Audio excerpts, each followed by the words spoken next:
An organization in West Point received nearly $500,000 to help men recovering from drug addiction. The mission sits in a lot that many folks in the Golden Triangle remember as Bryan Foods. Our Desmond Matthews talks to the executive director of the organization about how they plan to use the money to help men get back on the right path.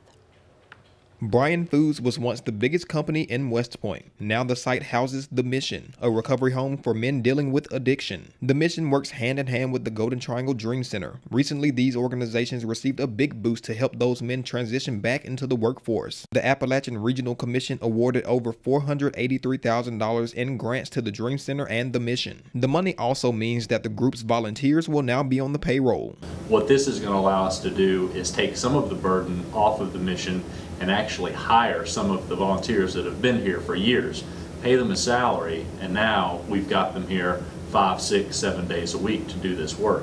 Executive Director Cole Bryan says to see one entity provide that much money shows that people care for others and are willing to give them a second chance. It shows me that there are people out there that care about addiction and substance use disorder and helping people that don't have anything, that can't afford to go to expensive treatment centers across state lines. Bryan says the mission also works with EMCC to help provide welding training for some of the men. That way they can transition into a good job, just not immediately. The men will have to wait 3 months after their time in the program to ensure they're ready for work.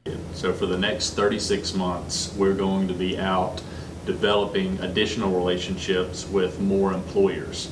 And it's super important to have a big book of employment partners so that we can fit the right man into the right role. And with big money, Bryan believes the mission can expand its mission. Right now, it's nearly at capacity with 19 of its 20 slots taken, but they're adding more bedrooms to welcome more residents. All the framing, all of the drywall, the rooms are ready. They just need to be finished out a little bit, and that's 28 more beds. So, you can do the math real quick. That's a total capacity of 48. So we're going to need those employment partners to put these guys back to work. Telling your story in West Point, Desmond Matthews, WCBI News.